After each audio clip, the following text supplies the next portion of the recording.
सभी को नमस्कार, प्रणाम, अभिवादन। आज रिद्धि सिद्धि प्रवाह चैनल में मैं अजय मिश्रा आपके समक्ष तुलसी जयंती पर अपने कुछ विचार तुलसी की जीवन परिचय को लेकर रखना चाहता हूँ। उनके व्यक्तित्व पर बात करना चाहता हूँ। कृतित्व पर हम लोग तो मानस के विभिन्न प्रसंगों को लेकर गहराई से चर्चा कर ही रहे हैं। हमारी नई पीढ़ी को तुलसी से जीवन से क्या सीख मिलेगी, तुलसी कौन थे, उनका परिवार क्या था, कैसे राम भक्ति में तल्लीन हुए, इसका बोध बहुत कम है। उसका विशेष कारण है कि आज जीवन परिचय लिखने को बंद हो गया है आना, कुछ पंक्तियां केवल आती हैं। ऐसी स्थिति में आज के इस पावन दिन पर, आज तुलसी जयंती है, श्रावण शुक्ला सप्तमी, तुलसी धर्यो शरीर, आज उनका जन्म हुआ था। साथियों, मैं तो ये कहता हूं, प्रातः स्मरणीय राम भक्ति शाखा के एक अग्रगण्य भारतीय साहित्याकाश के जाज्वल्यमान रत्न और राम भक्ति की अविरल धारा बहाने वाले गोस्वामी तुलसीदास जी का जन्म संवत 1554 में उत्तर प्रदेश के बांदा जिले के राजापुर नामक गांव में श्रावण शुक्ला सप्तमी के दिन हुआ था। पिता का नाम आत्माराम दुबे था। अपने समय के वे बहुत बड़े ज्योतिषी थे, प्रकांड पंडित थे।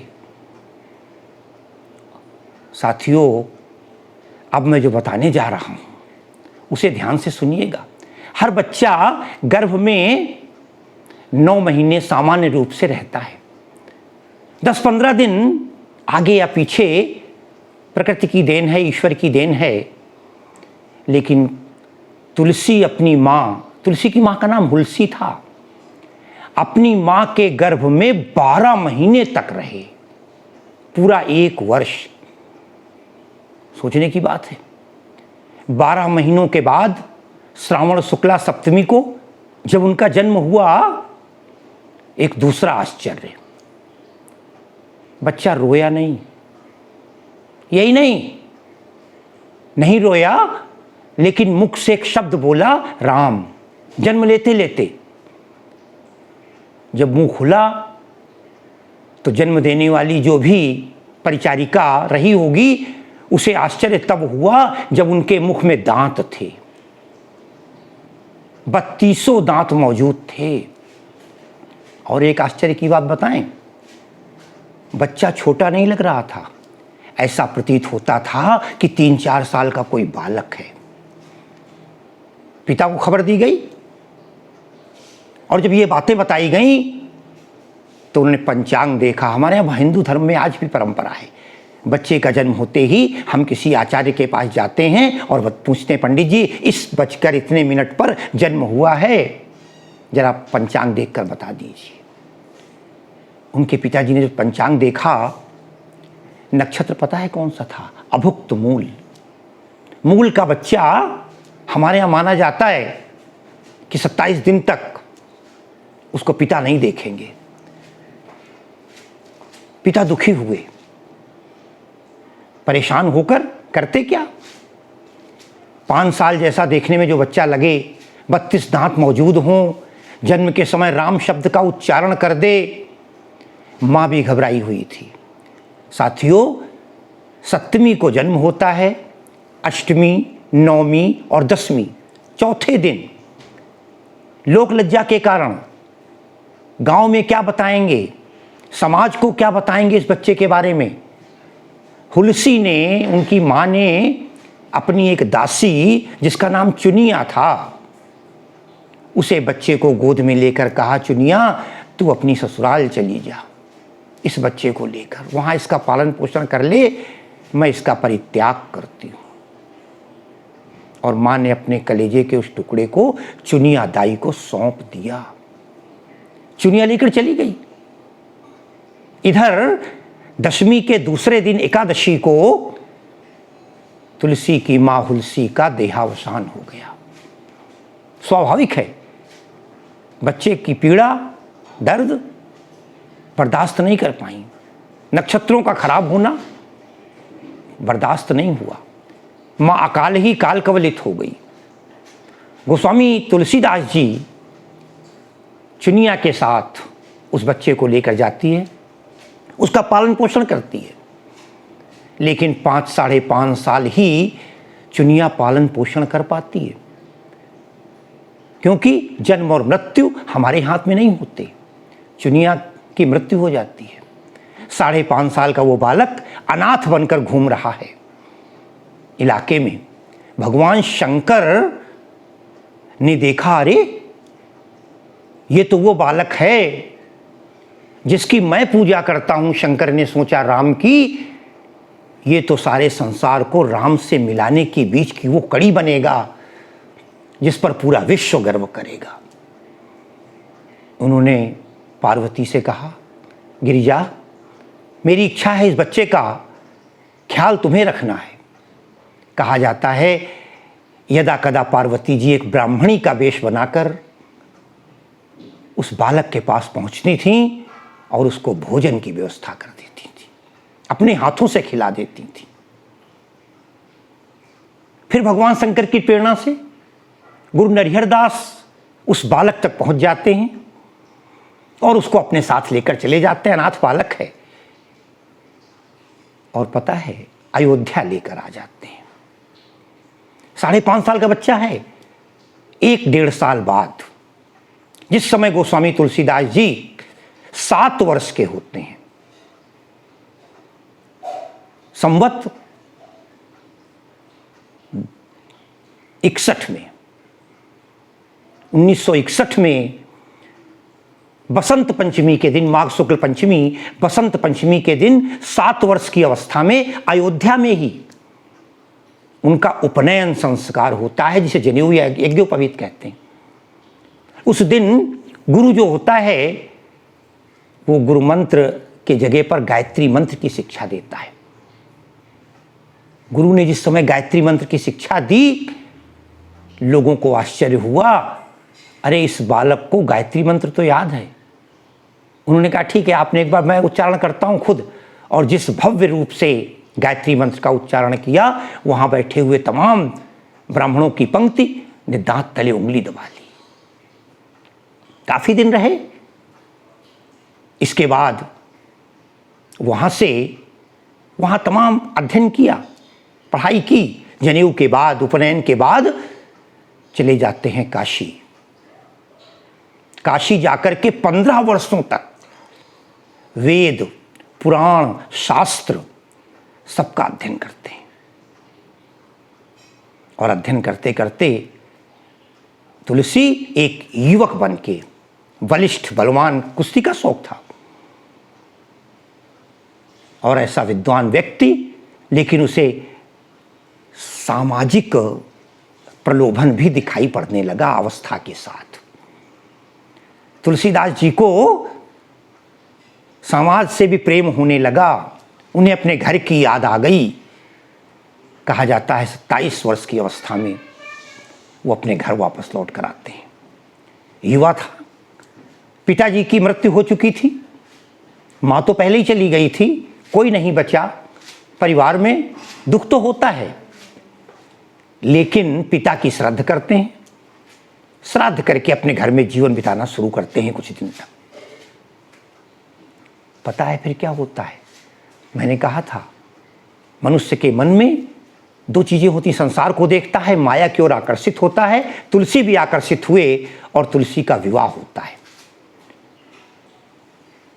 पता है किसके साथ हुआ? दीनबंधु पाठक की कन्या रत्नावली नाम के अनुसार अपूर्व सुंदरी तुलसी विवाह कर लेते हैं।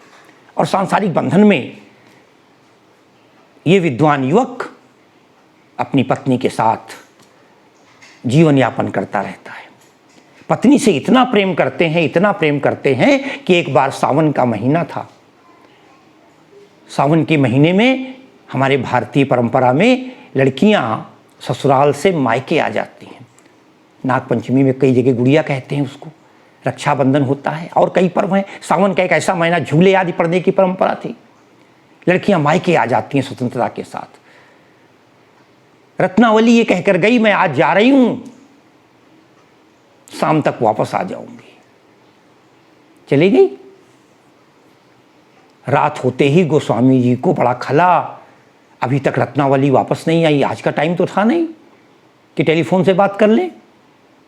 पता है, पत्नी के बिना तुलसी एक रात नहीं काट पाए।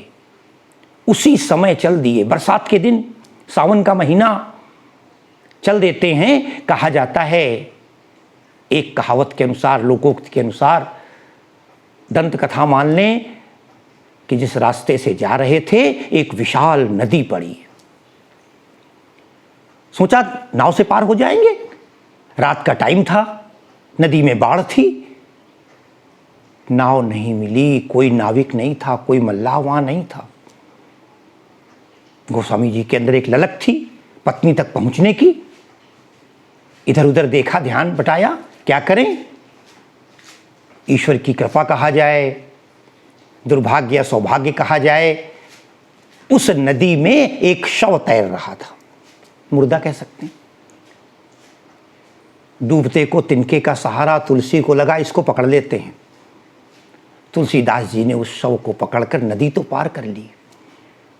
भीग चुके थे, पूरा तरबतर हो गए थे शरीर में। आगे बढ़ते हैं और वहां तक पहुंच जाते हैं अपने ससुराल के घर तक। और जो ही घर पहुंचे, कहा जाता है दूसरी मंजिल, 2 मंजिल का मकान था। ये उन्हें पता था कि रात में, आधी रात में मैं आया हूं, मेन दरवाजे से जाऊंगा तो लज्जा लगेगी। आज का जमाना नहीं था, लज्जा लगेगी। कैसे चढ़ा जाए, दरवाजा बंद है, हो सकता है ऊपर जाने का रास्ता भी अंदर से हो, कैसे जाएं, क्या करें। बड़े परेशान थे। तब तक निगाह जाती है, संयोग वैसा ही बनता जाता है। कहते हैं ऊपर वाली मंजिल से एक लंबा सा सांप लटक रहा था। तुलसी ने उसे रस्सी मानकर, उसे पकड़कर उस सांप के सहारे पहुंच जाते हैं दूसरी मंजिल पर। उस द्वार के सामने, उस कमरे के सामने, उन्हें पता था हमारी पत्नी का कमरा कक्ष कौन सा है, कहाँ होगी लेटी। जाकर धीरे से थपकी देते हैं। पत्नी दरवाजा खोलती है। दरवाजा खुलते ही पत्नी ने जब इन्हें देखा अर्धरात्रि में, सोची क्या कहेंगे अपने माता पिता से। रात को घर छलांग लगाकर, उसे पता नहीं कैसे आ रहे, चोरों की तरह पत्नी के कमरे में घुस जाना। कहा जाता है पत्नी ने तमाम कटु शब्द कहे। और कुछ लोगों ने लिखा, पत्नी बोली, अरे लाज ना आवत आपको, दौरे आए हो साथ, धिक धिक ऐसे प्रेम को, कहा कहूं मैं नाथ। आपको लज्जा नहीं आई? इतना ही नहीं, बोली अस्थि चर्म मैं देह मम। अस्थि कहते हैं हड्डियों को, चर्म कहते हैं चमड़े को। अस्थि चर्म मैं, अरे हड्डी और चमड़े की, मांस और खाल का बना हुआ ये शरीर। अस्थि चर्म मैं देह मम, तामे ऐसी प्रीति, उससे आप इतना प्रेम करते हैं, ये पंचतत्व से बना हुआ शरीर। अरे ऐसी जो श्री राम मह, अगर यही ललक, ऐसा ही प्रेम आप श्री राम से करने लगते तो होत न तव भव भीति, तो संसार के सारे विघ्न, बाधाएं, डर सब खत्म हो जाती, आप कुछ बन जाते। साथियों, मनुष्य के अंदर कब प्रेरणा जागृत हो जाए, ईश्वर की कृपा से मनुष्य का भाग्य एक छिपे हुए पत्ते में होता है। कब पता नहीं, कुदरती हवा चले, वो पत्ता पलट जाए और उसका भाग्य परिवर्तित हो जाए। गोस्वामी जी लौट पड़े, अंदर कमरे के भी नहीं गए। शायद उसने पुकारा भी होगा। मैं 4 पंक्तियां आपको सुनाता हूं, आप ध्यान देंगे। अरे बैन के बाण चुभे इतने, बैन वाणी, बैन के बाण चुभे, कहा जाता है तीर का मारा हुआ भले बच जाए, लेकिन बातों का मारा हुआ नहीं बचता। गोस्वामी जी को बात चुभ गई कि ऐसी जो श्री राम, ऐसी अगर राम में प्रीत हो जाती। लौट पड़ते हैं। मैं आपको एक सवय छंद के माध्यम से बताऊंगा। अरे बैन के बाण शुभे इतने कि नैन ने नैन का नेह न देखा। बहुत सुंदर पंक्ति है। नैन ने नैन का नेह न देखा। दोनों के मन में प्रेम था, तुलसी की आंखों में भी पत्नी के लिए प्रेम था, पत्नी की आंखों में तुलसी के प्रेम था। कई बार ऐसा होता है लड़ाई झगड़े में, पति पत्नी लड़ते झगड़ते हैं। व्यक्तिगत मेरे साथ तो बहुत होता है, हम दोनों लड़ाई भी कर लेते हैं, लेकिन दोनों एक दूसरे के प्रति अपार प्रेम है। अंदर से प्रेम है लेकिन बाहर से गुस्सा है। तुलसी ने क्या किया, बैन के बाण, उसकी वाणी के बाण इतने चुभ गए, बैन के बाण चुभे इतने कि नैन ने नैन का नेह न देखा। और मैन की बात करें किससे, मैन कामदेव रात में आए थे, सोचा था पत्नी के साथ जाएंगे, रस भरी बातें करेंगे। बैन के बाण चुभे उतने कि नैन ने नैन का नेह न देखा। और मैन की बात करें किससे, जब प्रिया के हृदय में स्नेह न देखा। अरे रहने ही छोड़ी चले, रैन माने रात, रहने ही छोड़ी चले घर को, बरसात के दिन थे, घनघोर घटा और मेह न देखा। अरे चैन मिली न उन्हें तबलों, जबलों सियराम सदेह न देखा। चल देते हैं, अयोध्या आते हैं। अयोध्या आकर के कुछ दिन रहते हैं, फिर वहां से वाराणसी चले जाते हैं, बनारस जाते हैं। बनारस जाकर के फिर दोबारा परेशान होते हैं, तमाम भ्रमण करने लगे, संत महात्माओं से मिलने लगे, गुरुओं से मिलने लगे, भगवान के मंदिर में जाने लगे, कई बार घूमते फिरते रहे। पता है एक बार चित्रकूट में आए, कहा जाता है गोस्वामी जी ने एक प्रेत से दोस्ती की अपनी पूजा पाठ में। उस प्रेत ने कहा अगर तुम्हें ईश्वर के दर्शन करने हैं तो फिर हनुमान जी का पूजन करो। उस दिन से गोस्वामी जी हनुमान जी को अपना आराध्य मान लेते हैं। चित्रकूट पहुंच जाते हैं दर्शन के लिए। कहा जाता है हनुमान जी ने कहा था भगवान राम इस रास्ते से निकलेंगे। गोस्वामी जी बैठे रहे, देखा दो राजकुमार घोड़े पर जा रहे हैं। एक आध बार गलती हो चुकी थी, निकल गए, दर्शन नहीं हो पाए। भगवान तो हमें रोज मिलते हैं, हम देख कहाँ पाते हैं। यही विशेषता है, ना जाने के भेष में नारायण मिल जाएं। इस बार जब गोस्वामी जी चंदन लगा रहे थे, घिस रहे थे, चित्रकूट के घाट पर राम लक्ष्मण का आगमन होता है। हनुमान जी ने कहा फिर गलती न हो जाए। कहते हनुमान जी एक तोते के रूप में उसी वृक्ष पे आकर बैठ गए और ये दोहा पढ़ दिया, चित्रकूट के घाट पर भई संतन की भीड़, तुलसीदास चंदन घिसत तिलक देत रघुबीर। कहा तो ये भी जाता है तुलसी ने राम को चंदन लगाया और राम ने स्वयं तुलसी को चंदन लगाया। भक्त और भगवान का अद्भुत मिलन हुआ। फिर क्या था, गोस्वामी जीवन अपना यतीन करते रहे, तमाम छुटपुट रचनाएं करते रहे। लेकिन फिर वो समय आ गया जब गोस्वामी जी को रामचरितमानस की रचना करनी थी। कहा जाता है संवत 1631 में, संवत 1631 में, ध्यान रखिएगा, उस दिन उन्होंने चुना जिस दिन भगवान राम का जन्म था। संवत 1631 करहूँ कथा हरिपद धर सीसा, नौमी भौम बार मधुमासा, अवधपुरी यह चरित बसासा, यही दिन राम जन्म सुति गावहीं, तीर्थ सकल तहाँ। संवत 1631 में गोस्वामी जी ने रामनवमी के दिन, राम के जन्म के दिन से क्या किया, रामचरितमानस को अवधी भाषा में रचना शुरू। भाषा भी कौन सी चुनी, अवधी। क्यों, राम अवध के थे, ध्यान रखिएगा, राम अवध के थे। अयोध्या में ही रचना शुरू कर दी थी अवधी भाषा में। उसी भाषा को चुना जो उनके आराध्य की भाषा थी। और कहा जाता है 2 साल 7 महीने 26 दिन लग गए इस महाकाव्य की रचना करने में। और इस महाकाव्य की जो रचना जानते हैं कब समाप्त हुई, संवत 1633 में, मार्गशीर्ष अगहन का महीना, शुक्ल पक्ष द्वितीया तृतीया वो तिथि जिस दिन भगवान राम और सीता का विवाह था, पारिग्रहण था, उस दिन ये अपनी रामचरितमानस को पूरा करते हैं। बनारस गए थे, बनारस में रामचरितमानस लेकर गए। कहा तो ये भी जाता है जिस दिन उन्होंने इस कथा को पूरा भगवान शंकर और पार्वती को सुनाया मंदिर में। रामचरितमानस को बंद कर दिया गया, पुजारी ने बंद कर दिया, रामचरितमानस वहीं रखी रही सुनाने के बाद। और सवेरे जब दरवाजे खोले गए, तमाम आचार्य विद्वान पंडितों ने अपने रामायण पर लिखा हुआ था, रामचरितमानस पर, सत्यम शिवम सुंदरम। यही नहीं, लोगों ने तो दरवाजा खुलते समय सत्यम शिवम सुंदरम की आवाज भी सुनी। तमाम पंडितों ने विरोध करना शुरू कर दिया। कुछ लोग कहते थे ढोंगी है, कुछ कहते थे पाखंडी है, गोस्वामी जी ने उनको भी जवाब दिया समय आने पर। स्वाभिमानी बहुत थे और यहाँ स्पष्ट कह दिया लोगों से उनके अपने एक छंद में, अरे धूत कहो अवधूत कहो, रजपूत कहो जुल्हा कहो को। अरे तुम मुझे धूर्त कह दो, अवधूत कहो, संत कह दो, पाखंडी कह दो, धूत कहो अवधूत कहो, रजपूत कहो, तुम्हें ठाकुर कह दो। उन लोग कहते थे ब्राह्मण नहीं है ये, इसके चरण स्पर्श मत करना। धूत कहो अवधूत कहो, रजपूत कहो जुल्हा कहो को, कहते हैं काहू की बेटी सो बेटा न ब्याहब। अरे मुझे किसी की बेटी के साथ अपने बेटे की शादी थोड़ी करनी है, जिससे होगा क्या, काहू की बेटी सो बेटा न ब्याहब, काहू की जाति बिगाड़ी न सो।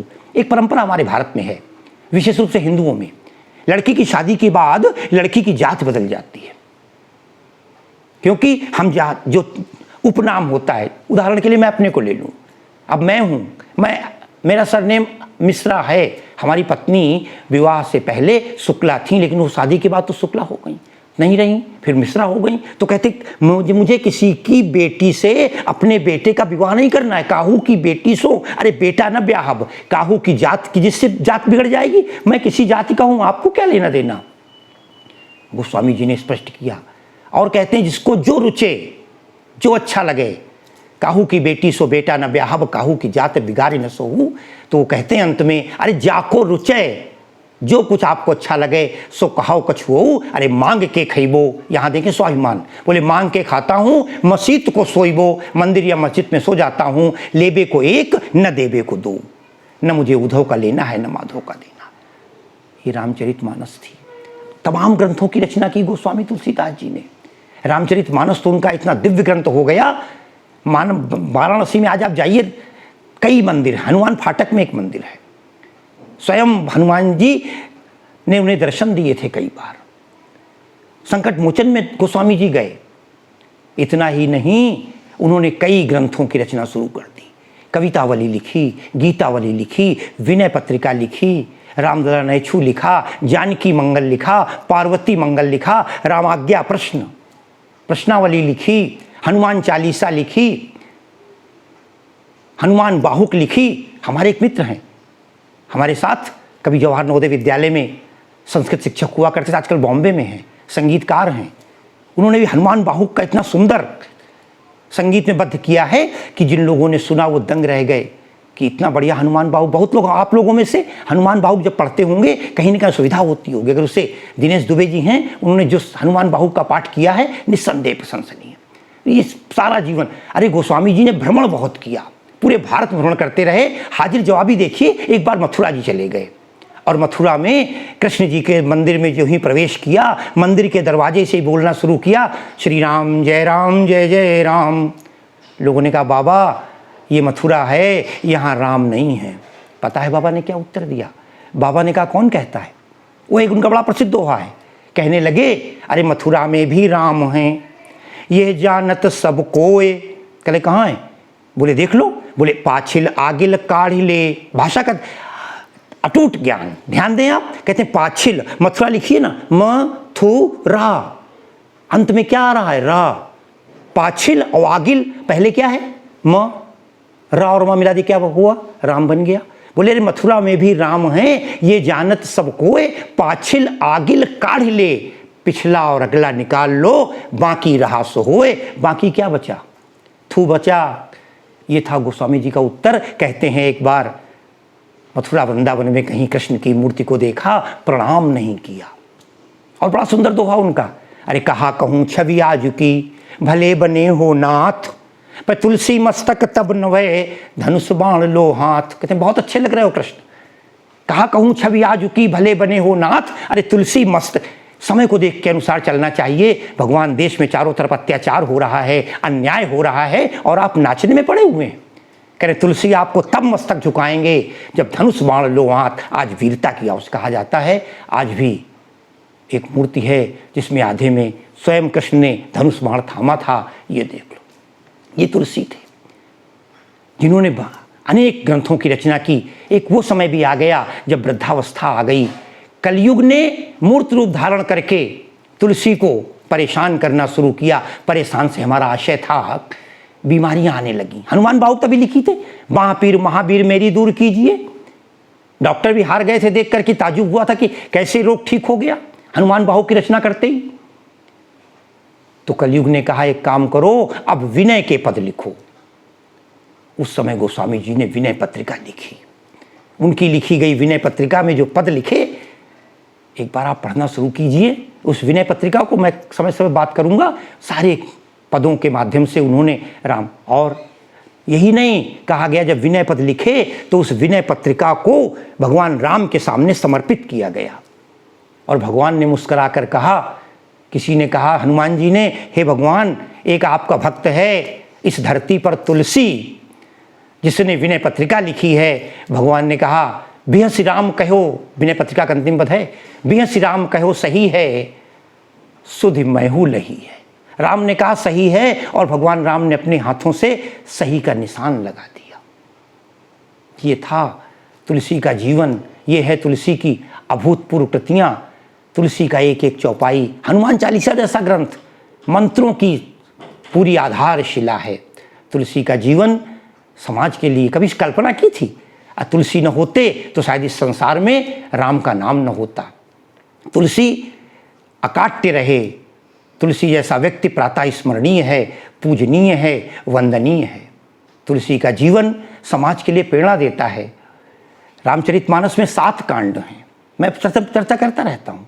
7 कांडों को उन्होंने 7 सीढ़ियाँ बनाई हैं, उसका नाम रखा है रामचरितमानस। उसे एक बढ़िया तालाब बनाया है, उसके 4 घाट बना दिए हैं, क्योंकि 4 वक्ता हैं, 4 श्रोता हैं गोस्वामी जी के। तो तुलसी का जीव, भाषा का अटूट, संस्कृत के विद्वान शुरुआत ही कर दी थी। नाना पुराणम निगमाग सम्मतम यद रामायणे निगदितम कुचिदन त्वपि स्वांता सुखाय तुलसी रघुनाथ गाथा भाषा निबंध मति मंजुल।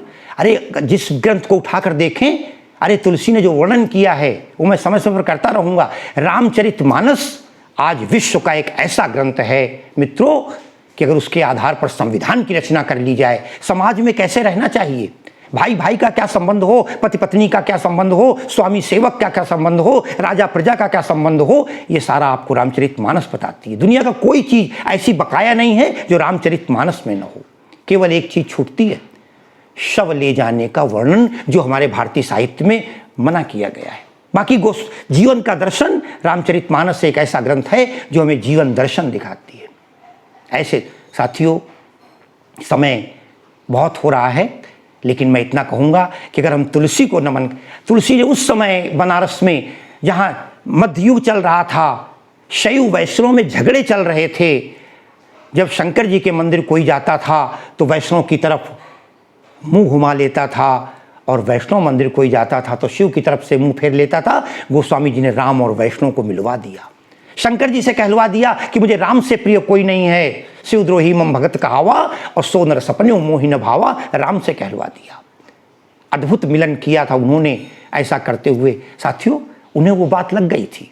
और एक बता दें, अपनी पत्नी वाली क्या था, ऐसी जो श्री राम माँ, अगर ऐसा राम में प्रेम हो जाए तो रामचरितमानस का समापन जानते हो कहाँ किया? उसी बात से तो कह दिया है, कामी ही नारी प्यारी जिमी लोभी ही प्रिय जिमिदाम। जिस प्रकार एक कामुक व्यक्ति को स्त्री प्रिय होती है, एक लोभी को पैसा प्यारा होता है, तिमि रघुनाथ निरंतर प्रिय लागौ मुहि राम। हे भगवान, आप मुझे उसी प्रकार प्रिय लगिए। ऐसे हैं राम लक्ष्मण सीता के आराध्य, जिनको अपना आराध्य मानते हैं गोस्वामी तुलसी। साथियों एक बात और बता दें, अंतिम बात से अपनी बात खत्म करूंगा कि तुलसी की जब हम पूजा करते हैं, उनकी आराधना करते हैं, उनकी शुभकामनाएं देते हैं, तो तुलसी शब्द में ही अरे राम लक्ष्मण और सीता तीनों को नमन हो जाता है। आप कहेंगे कैसे? तुलसी शब्द है, तू ल सी, मैं स्पष्ट करता हूं, तू से पता है क्या होता है? तुरीय अवस्था। आप कहेंगे क्या अवस्था होती है? शायद कुछ लोगों को पता होगा जो हमारी उम्र के हैं, जिन्होंने पढ़ा होगा ब्रह्मचर्य, गृहस्थ, वानप्रस्थ, सन्यास, और सन्यास के बाद भी एक अवस्था होती है जब व्यक्ति सन्यासी होकर ब्रह्म के दर्शन कर लेता है, ईश्वर के दर्शन कर लेता है, ब्रह्ममय हो जाता है। वो अवस्था सन्यासी अवस्था से बढ़कर तुरीय अवस्था कहलाती है। तुरीय अवस्था किसका प्रतीक है? राम का, ब्रह्म का प्रतीक है। ला से क्या हुआ? तू से तुरीय अवस्था राम, ला से क्या हुआ? लक्ष्मण, लखन, और सी से क्या हुआ? सीता, जिसमें राम, लक्ष्मण और सीता तीनों ही समाहित हैं। उस तुलसी को आज तुलसी जयंती के दिन सत सत नमन करते हुए मैं अपनी वाणी को विराम दूंगा। यही कहूँगा कि कविता करके तुलसी न लसे, अरे कविता लसी पा तुलसी की कला, तुलसी को पाकर कविता ही स्वयं धन्य हो गई, क्योंकि कविता और तुलसी का अद्भुत समन्वय रहा। आज मैं इस अवसर पर आप सबको तुलसी जयंती की बहुत बहुत शुभकामनाएं देते हुए एक बार प्रार्थना करता हूं कि एक बार सारा तुलसी साहित्य केवल 200 रुपये 250 रुपये मिल जाएगा। सारा तुलसी का साहित्य गीता प्रेस गोरखपुर से आप क्रय करें, अपने घर पर रखें, सटीक है, निश्चित रूप से लाभान्वित होगी। तुलसी का काव्य एक संजीवनी है, एक अमृत है, एक मंत्र मणि है। ले लें और इसी के साथ बोलो सियावर रामचंद्र की जय।